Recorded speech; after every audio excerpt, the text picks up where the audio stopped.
Awesome. So we're live onto all our many platforms here at Floxies, and very, very happy Wonder Wednesday to you all. And happy 2024. This is our very first event of the new year. And I mean, this is mind blowing. We have so many people joining the gather here. We have people on YouTube watching. Hi, Nunciala, Camila, and 160 people watching us on LinkedIn. It's great. Great to see you all here. I hope you're doing well wherever in the world you're joining us from. And if this is your first time here, we are Floxies Community, an international community for women in UX, UI design, and Webflow development. And so we gather here every Wednesday to what we like to call our Wonder Wednesdays, inviting influential guest speakers from either the design or the Webflow space. And so today, our very special guest needs very little to no introduction. We have Jakob Nielsen, Mr. Jakob Nielsen, with us. Round of applause for you. Hi, Jakob. It's so great to have you here with us today. Thank you so much for accepting our invitation. I was just telling the girls, I'm feeling so excited to have you here. And I'm not going to lie, I was also feeling quite anxious of having you here today. And I couldn't quite tell myself why. And then I realized that I invited the guru of web accessibility to join us into a metaverse, into a 2D metaverse. And I was like, oh my days, I hope he's going to enjoy the experience. And I hope you're going to enjoy your time here with us today.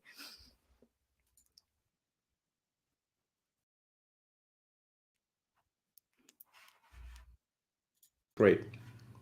Fantastic. And so without further ado, Jakob, I'm just going to put yourself here on full screen so that everyone else can see you on our social media.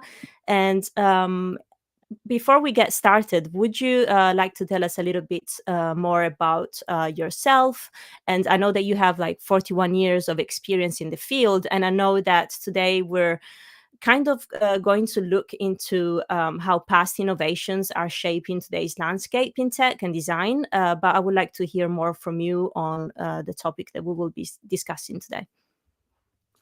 Yeah, well, first of all, thank you for the invitation, and thank you everybody for coming, whatever your time zone. So yeah, as Claudia just said, I started 41 years ago, so that's quite a long time. And many things have changed during those 41 years, and I'll just highlight two. The first is that actual user experience itself has just completely exploded. So my estimate is that when I started, there were about 1,000 people in the world that were UX professionals, and today there are about 3 million. So that is, 3,000 times, well, not 3,000%, but 3,000 times more people. So it's been a very, very successful topic or field. We've had a great impact, and because you only grow that much if what you're doing is something that works and people want. You can't fool people for 41 years so much that they create that many new jobs and spend so much money on something if it's a hype. It's because it really works. And the other thing that has changed is the technology, which of course has really been through a lot of various changes, which is one of the things I like to talk about today. So we sort of started out with sort of the mainframe era, then we had the PC. The PC revolution was really big, people getting their hands on their own computers. Then we had the web revolution during the dot-com bubble time, like about 25 to 30 years ago. So those two were very, very big changes. And we also had mobile come out, and we've had many, many other smaller things come out as well over those years, but certainly several really big changes as well. And now we have the AI revolution, which I actually think is even bigger than these other ones, but very lot of very big, really, really big changes. And then despite that, despite those two really big changes in scope or magnitude of UX, and also in terms of the technologies we work on, the basics actually have not changed. And so the basics are really the same as they were, back in 1983 when I started, which is, early focus on users, empirical studies, iterative design. It's too complicated to design user interfaces. You can never get it right the first time you try. You have to try again. You have to test with users and try again and improve. And the more times you improve, the more iterations you do, the better your quality of your delivered result. So those are findings, from back in the 1980s, and they're still the main recommendation today for how to do, good UX design. So I think that stability is very, very interesting. And of course, why do we have that stability? We have that stability because UX is people. I mean, we talk about the technology, and that's interesting, but ultimately it's about people, and it's about people in two ways. The first way is that we're designing for people. It's user interface design. We're designing for the person. And the second one is that I would just say we are designing with who are we? We are also people. We are also human, and we work in corporations, big companies that are organizational structures, and they also built out of people, and there's all the social psychology dynamics and weird things happening there too. So in both of the ways of UX, we are people on both ends of the work. I guess the people doing it are people, the people using it are people. So that and they don't change, right? I mean, so sometimes they're literally the same individuals. Like I'm the same person now as I was 41 years ago. I mean, hopefully learn something, but I'm still, Jakob Nielsen. And similarly, if you talk about who are going to be the users in 10 years, almost all the users in 10 years are the people you can see walk around the streets today. I mean, there'll be some new people born, obviously, and unfortunately, there will be some people who drop off. But roughly speaking, users in 10 years are the same as users now. Very high percent anyway overlap between the two, which means we can safely predict in 10 years, designing for users will be the same as designing for users today, because they're the same, literally the same individuals. They're not going to be any smarter, no anything of that. The same exact people. So that's why it has been so stable, and yet it has also been so changing, because the magnitude has changed so much and the technology has changed so much. So just to kind of finish up on my story, so that you and I kind of like, I guess, know who I am. So I started as an academic, and then I've moved more and more into to reality, the real world over the years. But in the beginning, I come from Denmark, and in the beginning there were just three jobs in the country of Denmark. In the entire country were three UX jobs, and all of those three jobs were taken. There were other people who had those jobs, so I couldn't get those jobs. So the two of them worked in the two biggest software development companies, and each of those two guys were responsible for like 1,000 developers approximately. So that was hard back in those days. The percentage of UX to developers was very, very low. It's much better now. And the third person worked on making nuclear power plant control rooms, safer for the operators, less likely for have human errors, which is a very noteworthy course as well. But anyway, those were taken. They were good jobs, so they were taken. So no, not for me. So I had to become a university professor. That was the only way to do kind of advanced work at the time. So I was a university professor for not actually that many years. Then I moved to the United States, and I worked at a telephone company research laboratory called Bell Communications Research, which was a spin-off of Bell Labs, and the part of Bell Labs that worked for what's called the regional Bell operating companies, which were the companies that did local phone calls, as opposed to companies like AT&T, which did long-distance phone calls. So they split it up into two different types of phone companies that each had a part of Bell Labs. And I was in the local phone call lab. And that was a really, really great research lab, but it was still a research lab. Then when the dot-com bubble started, one of the very few problems of working for the phone company, which was I can tell it's just a wonderful job, and this doesn't really exist anymore, but back then in the 1990s, um, they had that research spirit, that Bell Labs spirit of just being a wonderful research location. But the downside was that the phone companies were very big. They're still very big, but they were even bigger back then. They were kind of monopoly companies. They were very slow moving, very conservative, not very interested in new technology. Like this entire internet thing was like, that's not really something. We make phone calls, and you can work on making the yellow pages, which is how you can find, the phone number of somebody in a certain line of business. So you can make that phone directory, you can make that easier to use. That would be like a really worthy project for the phone companies. But making email better or websites better, that's not something we're really interested in. I mean, we did basic research, but but the applications they didn't care about of what we found. So that was in the long run not satisfying to do a lot of great research, and then it would just put on the shelf, you know, a bit published in papers and stuff, but not actually used.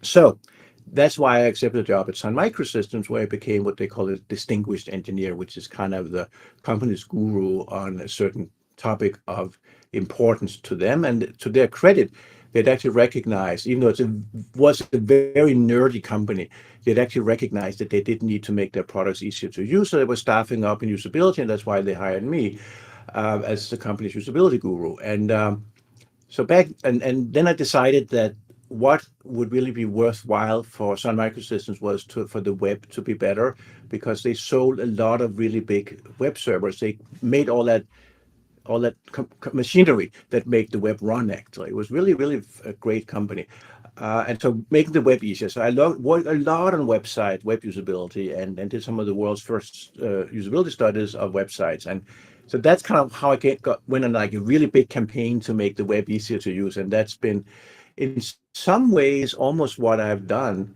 ever since the dot-com bubble. I mean, I also started a consulting company to spread that even further. And then about a year ago, I kind of was, I remember administering, I was the boss, of this company, and it was just too much administration. So I decided to step down from that, and then instead really focus on being creative again. And so that's what I'm doing now. And also because of this technology change, I'm still interested in web usability, because that is also very exciting, and websites do still need to be better, even though they've come a long way. But I really changed my main focus, I would say, for the last year onto AI, because I do think that's the current revolution, the current big revolution. But there's a lot of parallels that maybe we can get into between AI now and websites back in 19, let's say 95, 96, those early years. So that's where I came from, and where I am. So I don't know. I think that's probably enough Thank you for so much, introduction. for sharing your background. And I know that, we can read thousands of articles about your story, but it just has a different flair when it's you telling us, about your own experience and background. And we were just chatting here with the girls and the members at Floxies, and we were just talking about how the majority of people here in our community are pivoting from different careers and backgrounds. And we were just discussing how each of those experiences kind of help you collect skills and just these different aspects and perspectives that you can bring into the world of design. And I don't know if you agree with that. No, I really do. I feel like that's one of the great things. It's actually a very rewarding thing just from working in the field, is that there are people from so many backgrounds, but it's also a very useful thing as well. And I didn't really mention this point, but like when I started, there were not really any courses or university degrees. I mean, I have a PhD, but I made it up myself, like what was supposed to be done. And today there are more structured and formal courses, but to be honest, most people who do good work don't necessarily have a degree, and certainly not no PhDs or anything like that. So it's something you can learn. There's a little bit of theory, but there's a lot of experience. I think that's a very interesting point about this field, and in many ways, it's still kind of almost like handmade, or it's not highly systematic. We do have methods, we do have recommended steps and things like that you're supposed to do.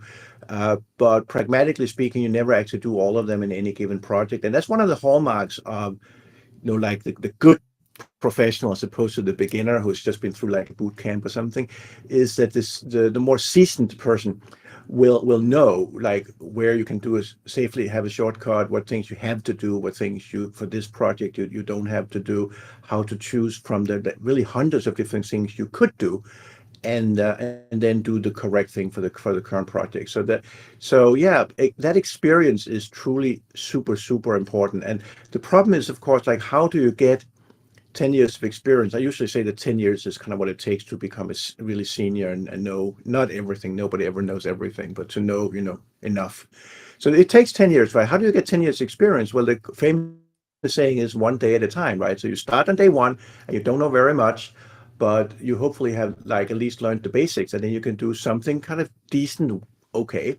And then on day two or the next project, you can do a little better, and then you get better and better every project from then on. And then that's how you become good in this area.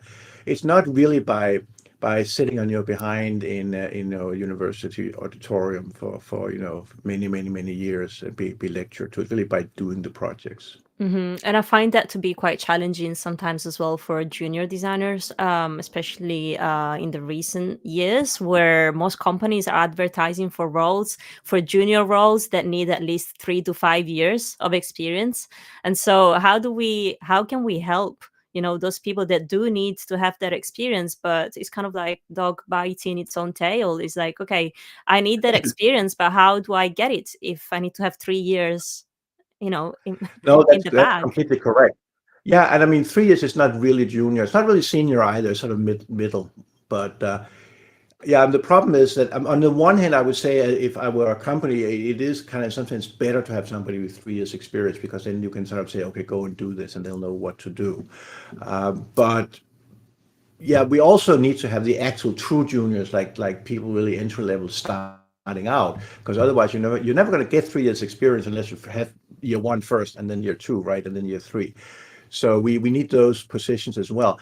And I think one thing is that people are in that stage, they need to kind of like recognize that they're not the masters of the universe or whatever, right? Yet, I mean, they are really junior, and they have to accept somewhat low entry level salaries and so forth, and then they have to really pay attention to the senior people on the team, and that's why my biggest recommendation really for somebody starting out is really try to get onto a good team. And I know this is easier said than done, right? Because the good teams, of course, there's a lot of competition to get in there.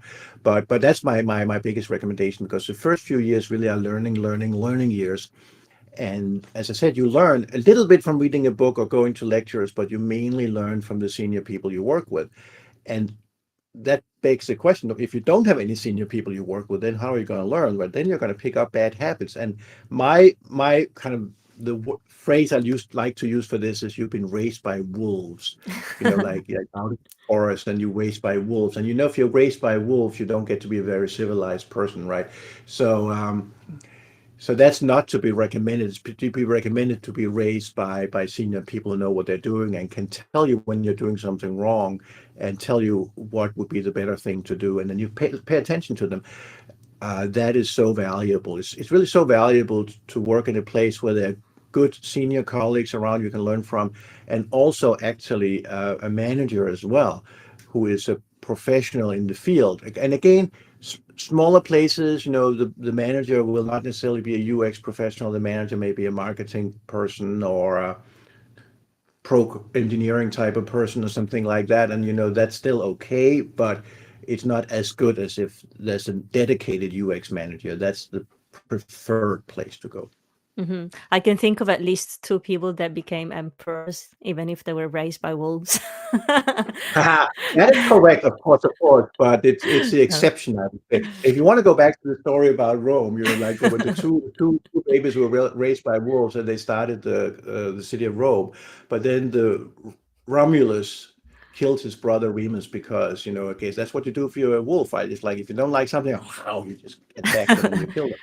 So that might have been good for the kind of warlike, early years of that city, but yeah, it's not so good for the brother who got killed. So Absolutely. and, Absolutely. and and I'm not saying you're literally going to go and kill people if you work in a company that doesn't have a UX manager, but you're probably going to not make as good designs. And what is more important actually is that you're not going to gain experience as fast. And that's actually everything. Is the acceleration curve is really everything, because you have a career of 45 years, maybe, depending on how young you are when you started, how old you want to be when you stop working. But roughly 45 years, actually, because again, people live longer and longer, which is very nice. So probably 45 years, maybe only 40 for some people, but around that is it's a big number anyway. That's my point. Hmm. And so you're really investing in all those future years in your first years, because if you grow at anybody, you looked at any kind of acceleration curve. If you have a slow acceleration curve, blah blah, it goes up, but it doesn't go very high. And you have a steep acceleration curve, and it can go extremely high. right? And so every year compounds. And if you're behind the first year, you're going to be behind for the next 35 years, the next 44 years as well, because you're never going to reach the level you would have if you had learned a lot the first year. You can never really make it up. I mean, you can work harder in year two, but if you are able to work harder, able and willing to work harder, you could have done it anyway. And so if you had a bigger, better base from year one, you could have gone even higher in year two if you happen to be a person who really wants to work hard. So you can never really make it up. I mean, you always work from whatever level you're at. Mm-hmm. I mean, you go up, but you go up slower, you go up fast. That's the choice, right? And so to me, that's true for an entire career, but it's especially important in the beginning. So in the beginning, it's really, really important to be in the high acceleration environment. Yeah, high acceleration phase. And just we often say here, it's always try and keep flowing, never stay stale, because always keep flowing and growing. Absolutely. You can always learn more. I mean, that's such that important lesson, and that's also like, I mean, I would say that for myself as well. So I've done it for 41 years, but there's still things I want to learn. So Mm-hmm. And I'm just going through the chat quickly here because I saw some really interesting comments. I saw one of our girls was working at Sun Microsystems in the 90s. There you go, Emma. Might be. And then Jacob from Penny, she says, Jacob was one of the people I first heard about when I got into web work in 2006. Amazing. And then we have some more questions that I can either leave for our Q&A, or and I can have you like continue with your presentation. It's completely up to you, however you like for this talk to carry on. It can be interactive, or we can leave the Q&A for the end. I think I think that rather let's take the questions now, because there are probably more questions about what I already said. So I Yeah. don't want to wait. All right. So So go yes, we ahead. do. We have one from LinkedIn as well, from Giorgio Venturi. I recently read an article from Ryan Ramsey about calculating the ROI of design. You started talking about the ROI of usability back in 1994. How do you feel that 30 years later, we are still justifying UX design ROI? Well, I feel actually, to be honest, that the ROI has probably declined, but it's still very high. Now, it was stupendously high in the early days. And the reason for that is that this cliche called low-hanging fruit. That cliche is actually real in user interfaces. So if you have a user interface that's built out very primitive technology and that has never had any usability love, no user testing, no nothing, it's just been designed in quotes because designed by the engineers as a side effect of the implementation. That's how almost everything was in the 1990s. If you have something that's that bad, you can go in and just like scratch the surface in terms of UX, and you can like improve it by a factor of potentially as many as a factor of 10, like 1,000%. I mean, I remember actually being, as I mentioned, I was a web usability consultant for some years, and in the early days, that was like shooting fish in a barrel, to turn to one of the other cliches. I mean, the websites were so bad that my normal consulting projects was a 1 day engagement, because I would spend the morning looking at the website and making a list of all the stupidities, and then I would have like a 2 hour phone call. This was back before these video things, so phone call with the team, and I would tell him, okay, these are the things you are doing wrong, fix those. And I would write them a 1 page email, no like fat report, just 1 page email with these are the top 10 things you want to do. And that would like double their business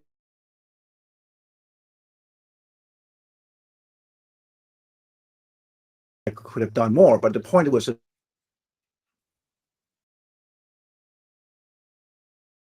ROI of that. I mean, I did charge a rather high consulting fee, I admit that, but even so, it was nothing compared to doubling their business. So that was then. I mean, today you cannot do that. I mean, today, I mean, I'm sure there's some websites that are so bad that 1 day of consulting could double their business, but the average website, if we go into any kind of decent website, whether it's an e-commerce site or a content site or any type of website, they're already going to be like reasonably good. And one of the reasons they're reasonably good is they can now build on 30 years of cumulative experience and best practices and design guidelines, and not even design guidelines, but design systems and, you know, frameworks that are put in place that kind of like just guide you. Like, for example, I started this website UX Tigers Hmm. when I left my former company. I spent less than a day, and this is not like to say this is a perfect website at all, right? But I spent less than a day designing this website, and it's actually a pretty good website and dramatically better than the old website I used to have in the .com bubble days. And this is just because all of the templates, all the things are already there. You just plug in, you know, your logo and your name and things, and it's very easy to get something that's pretty good. You know, it's so all of the really bad things, I mean, you have to actively go and change the template to make it terrible.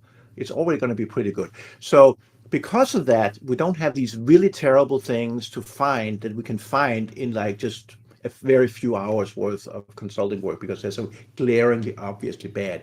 Now we have to do much more work, really kind of dig into users' needs, and so it's more work, and at the same time the level of improvement from the sort of like pretty good design you get just from following current best practices, the extra improvement is typically not super high. I mean, every now and then you come up with a brilliant insight and you make like a completely new thing, and it is you defined a new business from some insight you got from user research. But that's the exception, not the rule.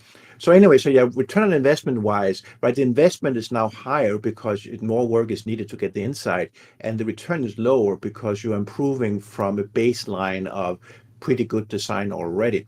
Now, this doesn't mean that there's no return on investment and it's not worth spending money on UX. As I just mentioned, this field is growing and growing, and it grows because companies have recognized that if they spend money on it, they get better quality products that sell more. But it's just that you're not going to get that like 1,000% return on investment type of deal that we used to. But you're still going to get like 50 to 100% return on investment probably. So, Hmm. and that is much more. I mean, so the way to think about return on investment is to kind of compare with other investments, really. So what else can you, if you're a company and you're sitting on some amount of money you can spend on five different things, right? How much you're going to get if you spend on each of those different types of things. And the UX is still one of the top uh, return getters in that regard, in terms of like how much do you get back from spending on UX, and so relative to how much you get back from spending more on advertising, or from building one more distribution center. Or I mean companies can spend money on so many things that actually work and will improve their business, but UX will improve their business more. It just will not like explode and be like incredibly big in most cases. I mean, you can still find cases where a company has never done anything. The difficulty is, and that's the place where the return on investment would be so enormously big, but the resistance is also the greatest, because how have they been able to hold out against UX despite this field having exploded for the last 30 years, at least since the .com bubble, where it was still relatively small. Um, if somebody is still a holdout, they still don't have any professional designers, they still don't do any user testing, they still do nothing. Still to this day, right? Unless it's like a one-person startup, but if it's like a decent company and they still don't do anything, they must be really hardcore anti-users, really. And so those are the type of companies, they definitely exist, and particularly, if I'm going to be honest, particularly probably more like in developing countries where there's not as many resources as available as there are in like Hmm. Europe, United States, those countries, rich countries. So those are the places where there still is a very, very high return on investment to be had. I mean, they could have 1,000% return on investment if they just hired like one person, one UX person. They could really, really improve what they do. But they're the ones that are most resistant to doing it. So it's not the ones we typically talk about. And So tight anyway, budget as well. yeah, exactly. So anyway, yeah, but I still think today there's still very high return on investment, not as super high as there was 30 years ago. Absolutely. And, I have so many questions in regards to the image you gave me of you on the phone talking to your stakeholders and developers. How did that communication go anyway? But before I'm just joking. Going back to what we were discussing about senior people, to get better with and get inspired by. We have a question here in the chat from one of our members. Alice says, "This is my experience exactly. I have no senior people, so a lot of learning is on my own on the job, and now I feel slightly behind with general knowledge." Yeah. Well, first of all, that is sad. It's unfortunate. But on the other hand, I think you should still count yourself lucky that you actually have a job, right? And because still experience is really the ultimate. So then there are, I would say, two things you can do. And the first is to try to turn to some external mentors. And there's a variety of places. Like one I actually like to mention is ADP List, which is rather famous these days. So you probably heard of it already. But anyway, that is a place you can that many volunteers are willing to go and actually advise junior people. So that's kind of I'm very grateful that that service exists. So that's one thing. You can get advice from other people, from existing people who are willing to help out, and that's amazing that that exists. But of course, I mean, that's not the same as having somebody like day to day with you, right? But it's at least better than nothing. And so, and then the second thing is there's one person who's always with you, and that's yourself. And so I would advise you to try to, in some sense, become your own mentor, which sounds like that is impossible, but it actually is possible because what you do is you in this metaphor, you put on another hat. And so you step out of your role of I'm doing the work, right? If when you're doing the work, you got to crank it out and make the deliverables, and hopefully you can make your boss happy, even if that boss, he or she is not, a UX person, you still want to make them happy. But you step out of that role of doing the work and you say, okay, now I am the mentor for this other person. And you try to like reflect on your own work and you try to be kind of super critical.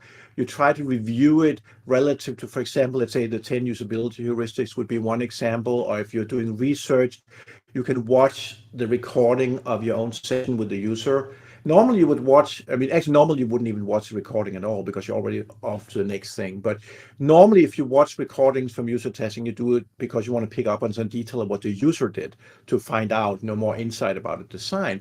But what I'm saying is you can also watch, or instead you can watch a recording from user research with the goal of watching yourself and observing your methodology.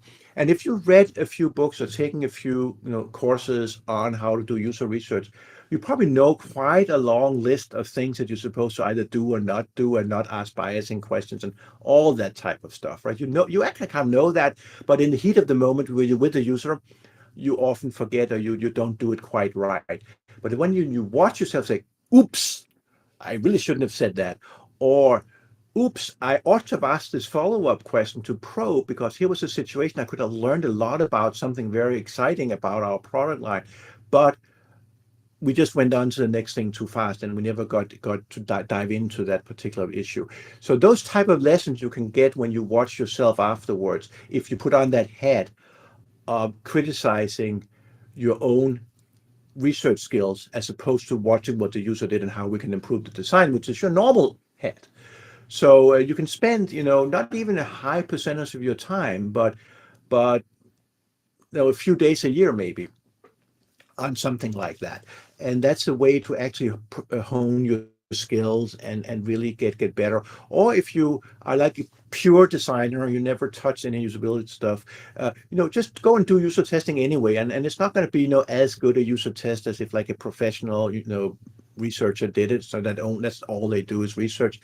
But again, read a book about it, even just watch a few YouTube videos. I mean, it's actually not that complicated to get the basic points right. What's complicated is to get all the details right, which is what I was just advising on, that you can improve that by watching yourself doing studies. But if you're a pure designer, not a researcher, you can do a research anyway and use that, to get insight into your own design performance, which so the user actually becomes kind of like your critic, which is really, that's how we do user testing. We don't do user testing to actually test the user. We always say this if we do the study right. I'm not testing you, I'm testing the design. And that is Mm-hmm. true. So if you watch a user use your own design, it's going to be very painful. I can promise you that, but you will learn a lot about it, and so you can sort of invest that extra time in learning about your own skills, your own professional skills, and therefore you can improve your own professional skills. That's why I'm saying you can become your own mentor, and that is several days of extra work per year that's going to be unpaid. But on the other hand, it's going to improve your skill. That will hopefully mean that you'll get like some bonus or raise later. But the actual work of just criticizing yourself is not producing deliverables, so it's not going to be paid for by the clients or by the company, but it will improve you.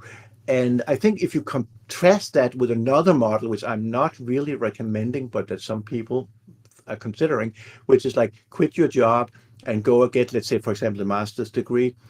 If you do that, you're taking like 2 years out of your career where two things happening. A, you're not going to make any money, which for many people is not a happy prospect. And secondly, you're not going to get any practical experience. You're going to get a lot of theoretical, knowledge, which is very good, but you're not going to get any practical experience.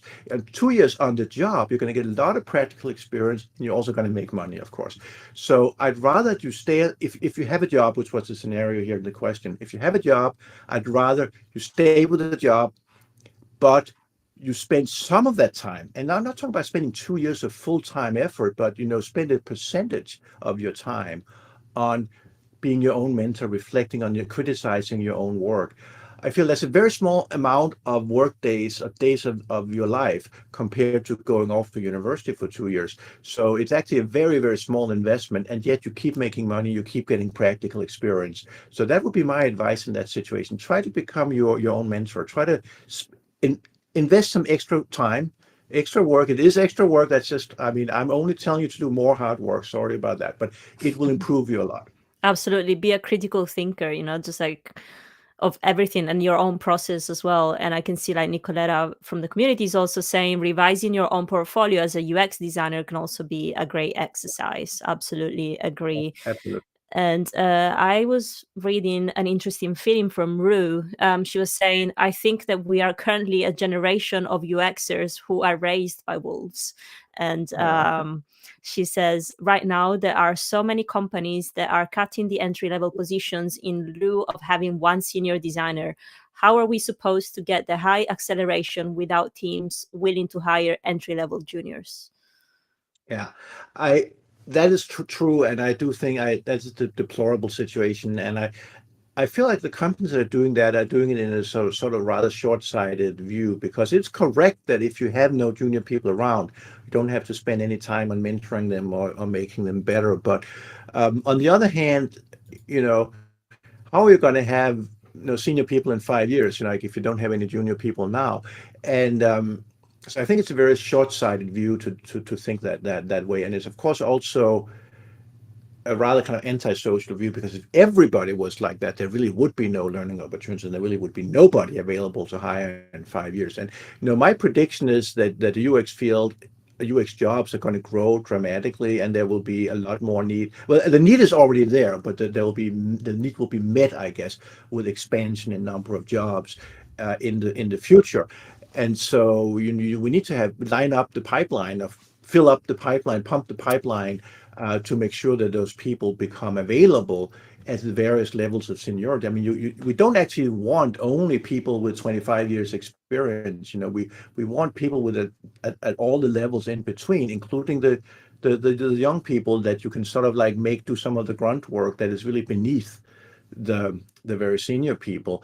So you want to have that entire range. I do feel I feel like there's also, to be honest, there are also a lot of organizations that do have that thinking, and they tend to be the ones with a bit of a bigger design organization, and where the leadership have a more strategic way of thinking, that they're hiring now, uh, partly to get some, I said, some grunt work done over the next year by this young person, but mainly such that a year later they're going to have a person with 1 year's experience around, and it'll be somebody that is good because they had them trained in their with their own good people and all of that stuff. So I have to say, you can also flip the responsibility there, because I think there's also one of the sort of reluctance, I guess, to maybe be doing that service to the world of hiring and training junior people is the fear that they're just going to quit, the second they can get another job. And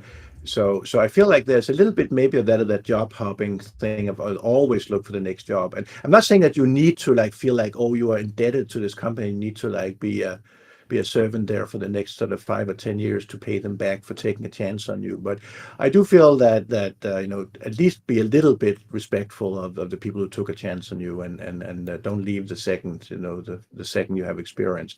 Um, but I mean, again, it's difficult because in some sense the incentives are a little bit mismatched for the Hmm. different sides. But for the world anyway, the incentive is kind of quite clear, which is we have to keep the pipeline flowing, and we have to keep training the new people, such that in a few years we will have medium people, and a few years later than that we'll have senior people, and a few years later than that we'll have the very senior people. So you need people at all these different levels, and they don't arrive unless they You make it rise through. happen. Yeah. Yeah, exactly. Yeah, I agree with you that that comes as well with more experience or established companies as well, because they understand and value different perspectives, right? Like fresh different levels can bring different perspectives, and that can be very Oh, valuable. exactly, exactly. Oh, yeah, there's this phrase "young blood," which going back to Raised by Wolves, what are they going to do to the young blood? But it is it's a cliché word, a phrase that exists for a reason. I mean, there's value to that. This is becoming a Twilight sequel. Yeah, it is. Let me see. We tapped very briefly onto AI, and we had a couple questions here. One of them was really interesting. From Penny, is there a chance that AI will eliminate the entry level UX designer position as it continues to improve? Well, I think first of all, if you think in a bigger perspective, I don't think AI will eliminate jobs or UX jobs, because I think it'll create more. Because the main impact of AI is that it makes it cheaper. It improves our productivity basically, and that means that we can do more UX work, which means that, well, there are two possible outcomes, right? If each person can do twice as much work, which is right not yet the case. Right now, it's more like 40% improved productivity, but in a few years, it's probably going to be 100% improved productivity. So each person can do twice as much work. Well, there are two possible outcomes of that, and one is, well, then we only need half as many staff, and we can fire the other half. But what I actually think will happen is that this means that UX work will cost half the price per screen designed or user insight learned, or whatever way you might quantify this. So UX cost will go to half, and that means that I think more than twice as much UX work will be done, because there's so much still bad design in the world. There's still so many things that we could improve if only we got kind of the chance. And the main reason not to do UX work on a variety of different places, or not to do as thorough UX work as really would be the recommendation, is that it's still too expensive relative to what they feel like paying. So if the cost goes, I mean, this is like basic economics. If the cost of something goes to half, more is bought. The question is like, is does the demand go up by more or less than the fall in price? And I'm predicting that the demand will go up by more, which means that more jobs will actually be created. So I think there'll be more UX jobs in the future than now, because AI will make us have a higher productivity, therefore having higher impact, therefore be used for more projects. Now, then the question becomes, what does that do to the less skilled UX people, right? Um, and I think, first of all, two things. So first of all, the very fact that there'll be more jobs means that there will be more demand for people, and we don't have more people because creating UX people is not something that's actually that easy. First of all, it's a difficult job. It requires a high level of talent, not like super high talent. You don't have to be like the best designer in the world to do like a good UX project, but you also can't be like complete idiot, or even like middle of the road. I mean, sort of the average person off the street, you go out and you pick a random person off the street, that person would probabilistically not be a good UX professional. So it's a job for sort of people with fairly high level of talent. Not so that's one thing. But secondly, it also requires you to actually learn some stuff and to have that experience. So it's hard to create. We can't just say, oh, I want like many more UX people. They don't come that easily.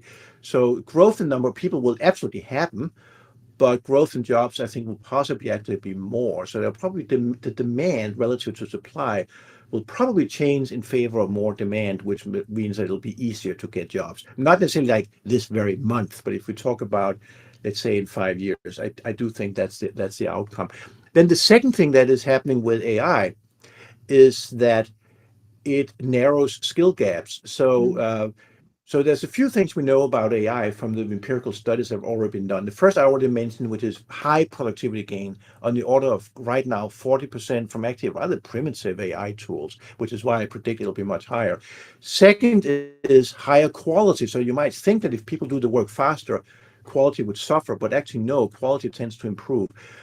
Third, higher employee satisfaction because the AI takes a lot of the grunt work away, and people actually are more doing the creative, fun, interesting, enjoyable part of their job, and therefore they tend to like the job better with an AI assistant than without an AI assistant. So those are all kind of like the economic parts of it. But then there's one more finding as well, which is that AI improves the performance of everybody.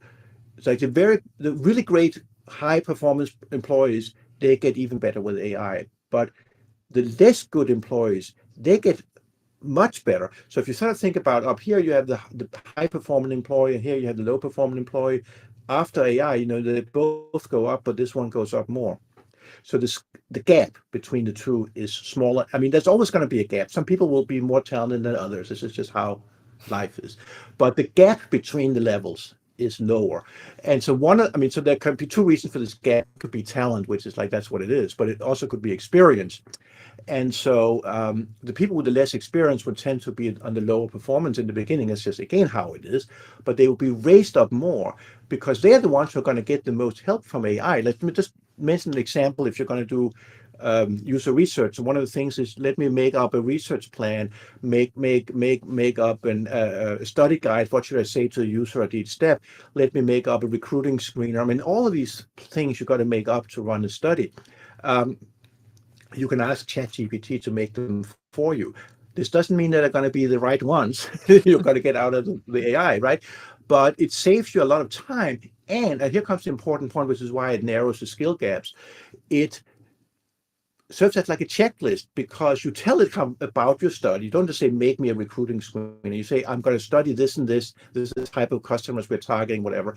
And then it makes up the plan. And it will have included things that you would not have thought of, even for an experienced person. But for the experienced person, there'll be fewer things like that. The experienced person will more save time from not having to sit and type or edit an old document, but they get a new document that they can make a few changes to. The less experienced person, there's going to be a lot of things they would have overlooked that the AI is going to remind them of, and where they only have to make small changes. So this is anyway the empirical finding from the studies where people have looked at job performance is that AI narrows, it doesn't eliminate, but it narrows the skill gap. And that would tend to encourage, hire people at the lower skill level because you can get better work out of them than you could in the past when you give them this assistant, right? And the AI, I mean, I think the current main metaphor for AI is that AI is like an intern. It's like you hire some university student and you just know they're not a full professional. You know they're going to make some stupid mistakes. You know you're going to have to supervise them. But yet you also get some very low cost labor out of them. And AI is even more low cost because it's $20 a month, So no intern. So it's very cheap labor, and it's not perfect. It's like an intern, but if every single one of us had like an extra intern around, it would improve us, and so that's what AI is. But the second metaphor with that I just kind of recently heard some people from Microsoft talk about is that AI, yeah, work-wise, it's kind of like your intern, but it can also be in some sense your challenger. It Mm. can be sort of a role of challenging your assumptions because it comes up or it thinks about things that you didn't think of. And I feel that's another, and that would be the intern would rarely do that, but AI can actually do that because it has like, scoured the internet and read everything anybody ever wrote. And so it has these things that you would just completely never thought of, and it will bring them up and it will challenge your assumptions that way. And that's another way in which AI can kind of like push you ahead if you're willing, if you have keep an open mind. So you have to remember two things about AI. First of all, it makes stupid blatant mistakes. That's like the intern perspective. So you have to be look out for that and be willing to correct it. But on the other hand, it's also a challenger, an intellectual challenger, because it sometimes knows everything. It just doesn't know it maybe very deeply, but it knows everything, and so it'll bring up stuff that you didn't remember, didn't think of, and it challenges you. And so, from both of those perspectives, it can kind of like push you ahead and make you do better things. So I feel like honestly, it will create more jobs, and this is true for all kind of knowledge work or intellectual fields, but specifically for UX, I do think it'll create more jobs, and we just have to kind of, I guess, use it correctly and not assume that Mhm. everything it does is right, but also not assume that everything it does is stupid. Yeah, and not be afraid of it as well. And that's why it's so important, just going back to what we were saying, to keep on flowing, keep on growing, and keep on staying relevant. And that's why here in the Yeah. community, we've been diving into AI, no code. We don't just do UX, UI, but we also match it up with different platforms and other skills to help people in the community stay relevant into today's landscape. Absolutely. And let me see if we have so many comments here in the chat. Mhm. I can see some people are using it already. They're like, ChatGPT has been my best UX buddy on demand. Yep, absolutely awesome. We did have a question from Carmia that was particularly interesting to me. So she says, I have a question. Do you believe that the gap between very computer literate users and non-computer literate users is growing, or is it shrinking? And do you think that trend should be considered in design? For example, younger folks who grew up on iPads and understanding the swipe left versus older generations who poke the screen and don't really understand that gesture. Right.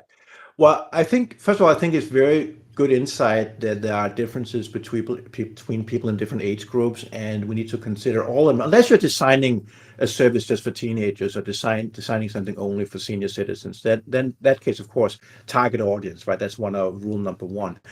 But for a lot of more general designs, you're going to have the age range, from very, very little kids possibly until like 95-year-old people as well. And there's definitely a difference there. I'm not sure the difference is actually as big as it used to be, because one of the big differences with old people 30 years ago, when I did some studies of it, is that back then people had not used computers. And then they were like sitting there, they were 80 years old, and their nephew came around and installed the computer for them and had no idea what it was. And the nephew, had just told them, you press here, you can send me an email. Um, so that was then. But today, somebody who's 80 years old would actually have used computers back before they retired. And so they will have kind of a lot of that basic knowledge that you get from having some computer courses, having been around colleagues who will show you the ropes and all those type of things.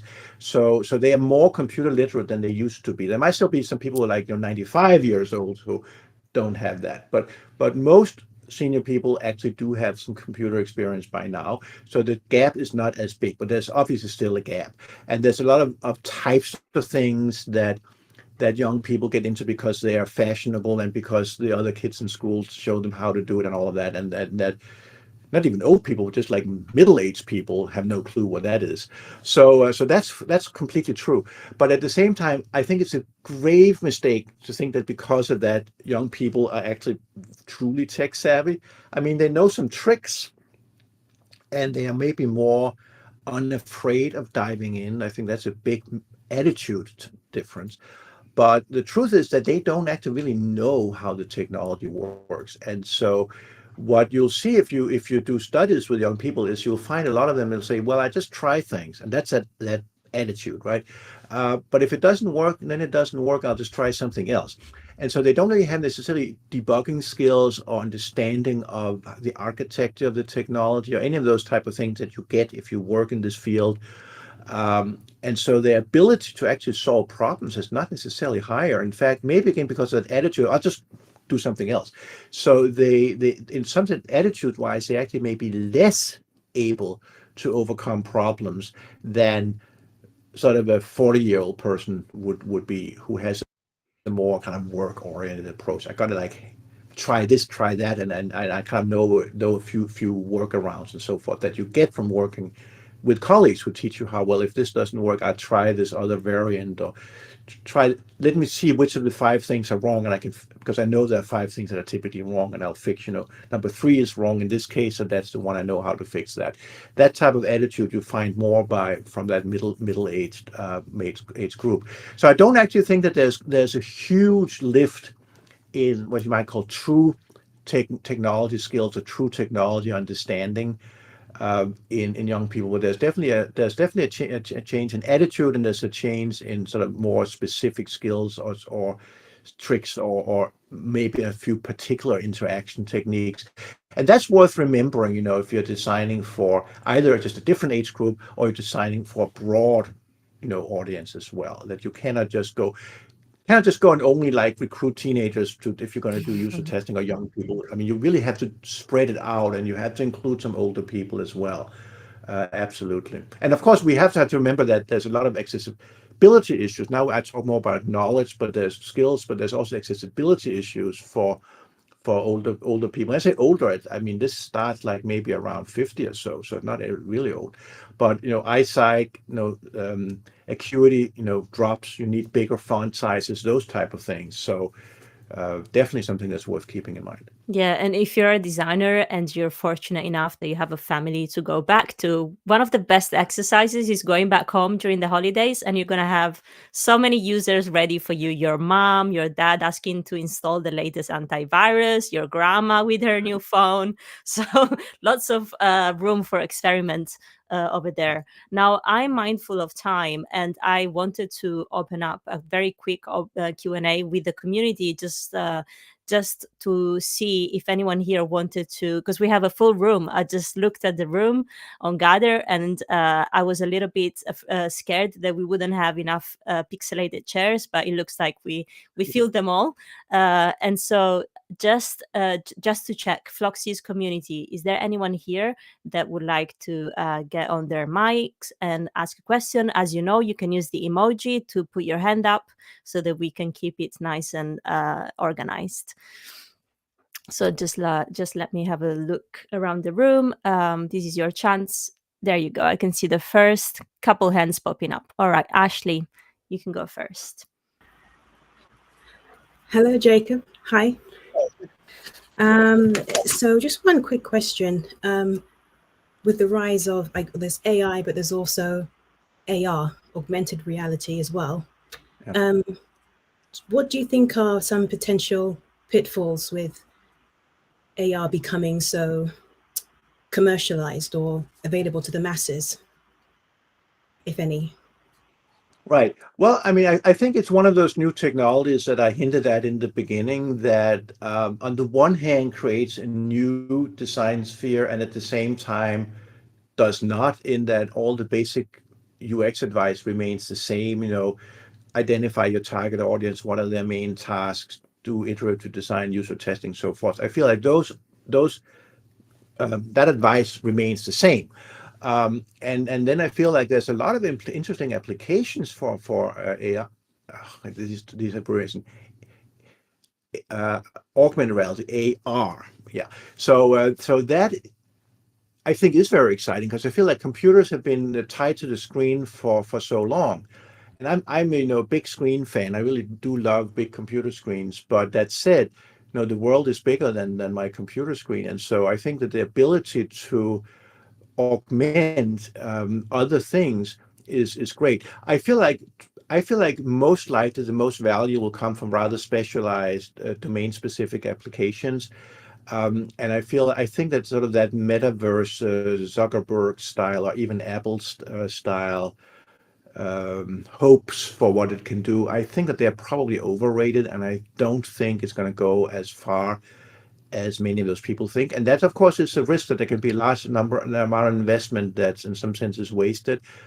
People can be fooled into spending a lot of time on something that's not very useful, that's more gimmick.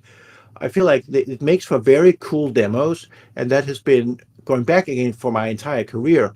Demos are so dangerous because you can very easily make something that seems compelling if you don't have to actually use it, but you just have to watch somebody else who knows what they're doing show you just the right things and avoid all the awkward elements because they know what's awkward and they don't show you that if they're trying to sell you something. So demos are really an worrisome way of assessing new user interface technologies. And I feel like there's too much of that in the AR space, VR too for that matter. Both of those two augmentation type of technologies. I think they both have high potential, but high potential in limited ways. So that would be my. But of course, I'm only predicting here, right? We don't actually know until it's done. But that's where I come back to my main point, which is that how do we know? Well, we know, well, either you know from like spending a large amount of money making all these products and then they fail, and that would be unfortunate, or you could know by the empirical, research approach and do some prototypes and study them and have some real users do realistic representative tasks and see if it actually is any better than the old technology. And that's what they've done with artificial intelligence, and to show that yes, it is 40% better, which is a big improvement gap. And that's why I think a artificial intelligence is not hype because it is empirically 40% better when you study it. Whereas with augmented reality, most of the things I've seen actually don't provide any real true benefits, just that it looks interesting.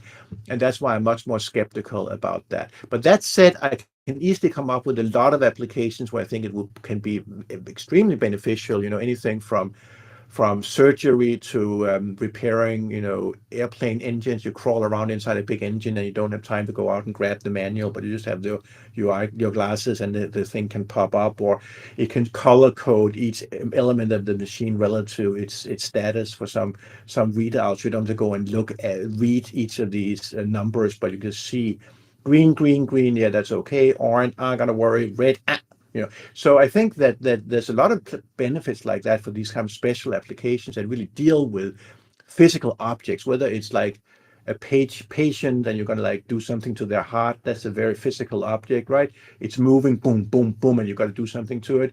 If you're the surgeon, well, that's three-dimensional. So three-dimensional augmentation I can very much see how that can be valuable. Repairing an engine, that's a 3D object. I can see how that can be very, very valuable. Dealing with the budget forecast, that's not a 3D object.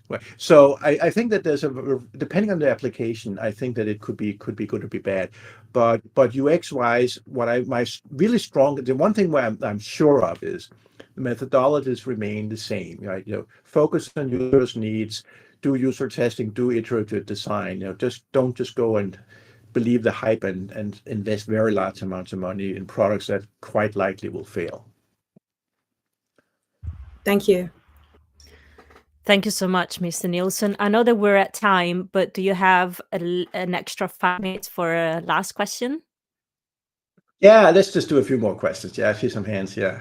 Thank you so much. Now, Sheen, I hope I'm pronouncing your name correctly. Yeah, Claudia, correct. Hi. Hi, Claudia. Hi, Sir Jacob. So just two questions. It will be quick. I am Noshin. I'm from India and I'm a UX writer. So since AI is booming and I'm worried, like, what is the future of a UX writer? And also, in which stage a UX writer must be involved while the product is being designed? These are just two of my questions. Right. Well, first of all, I think that applaud you for being a UX writer because the content is king, as it's kind of called. But it really that's why people go to a website, is to get some information, whether it's entertainment information, to learn something, or to research the products. I mean, there can be different reasons, but the content and the writing is definitely extraordinarily high value. So that's a great field to be in. And I feel the difficulty or danger, I guess, is that contrary to visual design, where most people, I mean, including myself, I know if I draw something, it's not going to look good. So, but for writing, most people think, well, I can put some words together because they learned that in school, but they're going to do it poorly. And you can really tell the difference between good writing and bad writing. It's maybe not as glaringly obvious as the difference between if I draw Mickey Mouse and some person, artist back at the studios draws Mickey Mouse, but it's still it's absolutely there. It impacts sales or business performance dramatically. And in terms of like return on investment, that's actually where you probably have the biggest return on investment, because it doesn't require. I mean, better writing, you just like put it on the page. You don't have to like have 50 engineers in the back room, develop some fancy feature. So anyway, yeah. So it's very high potential for it. At the same time, it's also correct that the current AI is very based on large language models, basically, right? So they're very writing oriented. I mean, there's also Midjourney and other services that create pictures, but the most famous, most basic is text based. And that improves the productivity of the writers, because you can get drafts, you can get anything from outlines to actual rough text. But again, as I mentioned before, it has to be fixed by humans. You can't just copy paste out of ChatGPT and think you have good content. But it could save you a lot of time, and that's what is worthwhile for you and other people in your situation, to really enhance your skills at learning how to both prompt it and get good stuff out of it, and how to deal with what you are getting. And that will improve your skill, and that will improve your productivity. And this goes back to what I said before. If you can produce more work in the same time, that means that you can reach out to more things. Now, if we were in a hypothetical world where there were so many professional UX writers that all projects were like really fully staffed, and then I could see, yeah, if you double their productivity, you would have to fire half of them.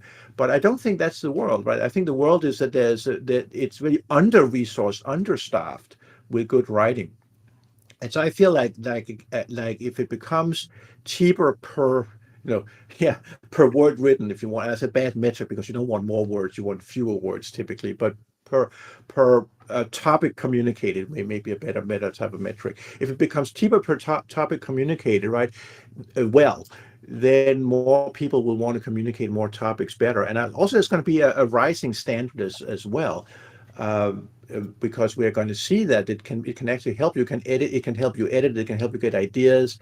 I mean, all of the various steps, it can help you. But I think it's important to point say help as opposed to do it for you. Those are two separate points. But take the help. I mean, and because if you don't take the help, other people will, and they will be twice as productive, and they are the ones that companies will then turn to get their work done. So you got to take the help.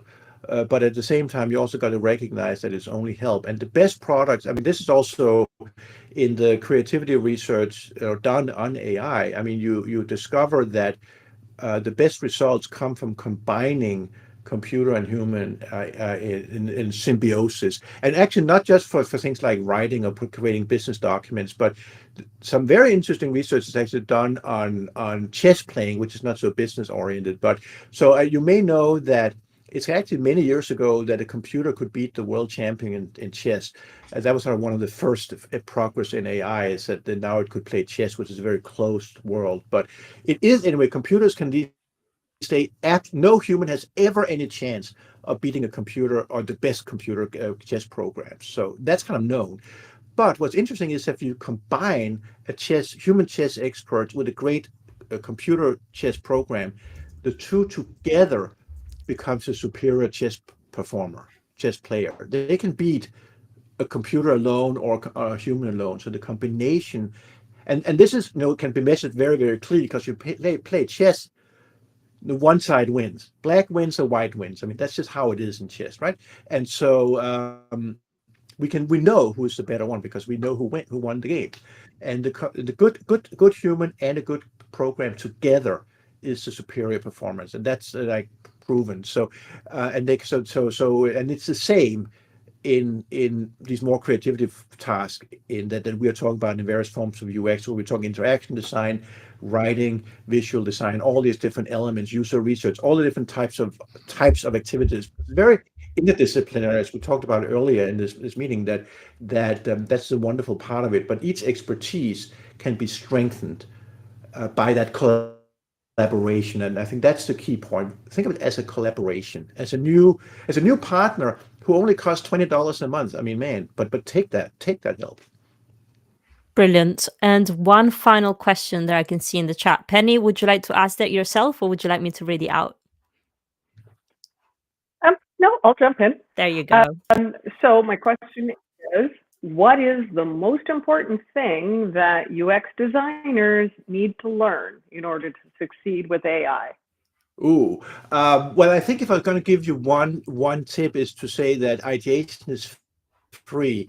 So AI doesn't just do one thing; it can do many things. And so you could say, let's go back to the writing thing. You could ask it, write a headline for this web page, or title for this web page. You could do that, and it gives you one thing, and you could edit that and make it better. But you can also ask it to give me 10. It costs the same. I mean, maybe it takes 2 seconds more, but I mean, it really just spits them out, boom, boom, boom. So give me 10, or you can say, give me 20. I mean, the problem, if you ask for 10,000, you don't have time to read them all, but you can certainly ask for 10 or 20 for anything that you want help on. So ideation is free, many more ideas. A lot of them will be bad, but some of them will go, whoa. And then the pro tip is, don't just ask for 10 or 20 things, but ask for 20 wildly different. I mean, so put in some words like wildly different or highly divergent or some other thing like that. And it's going to spit out, like, oh, here's like your web page as a Mozart opera or something like that, which you probably wouldn't use, but you get other ideas for wild other things. And then again, this becomes the human point. Curation and picking and getting inspired by these wild ideas, even the bad ideas. Well, some of them are just so bad you just discard them, but others are, oh, I can get some, I never thought of that. So that's the basic tip is ideation is free. Ask for more than one idea. Ask for 10, 20 ideas. Second pro tip, ask for widely diverging ideas. Love that. Well, Jakob, thank you so much for being here with us today. I feel like this was very eye and mind opening, and we were very fortunate to experience what talking and learning from a real senior expert feels like. So thank you so much for being here with us today. It really means the world to this community, and we couldn't have wished, for a better Wednesday and a better event for our community to get started in 2024. Well, thank you, everybody, and thank you for coming and having such a positive attitude and great questions. I really enjoyed it. Good Fantastic. Luck. And I shared your social media, your LinkedIn account in the chat. So girls, feel free to send a connection request. I know that you just broke 100,000 followers on LinkedIn. So congratulations for that as well. Good. And already at 106, actually 106,000. But what I would also really recommend, by the way, is you sign up for my email newsletter, because then like every week it's just going to jump in, land in your inbox. Absolutely. And we'll be sharing that in the newsletter as well. So thank you so much. And I hope we do stay connected, and so that we can learn a little bit more from you in the future. Absolutely. All right. Thank you. Bye, everyone. And I'll see you all next week. We will be having Anshul Gupta come in as a guest speaker, and we will be learning about Lottie files applied to Figma and Webflow. So awesome. See you all next week. Bye. Take care, everyone. Thank you, Jakob. Bye.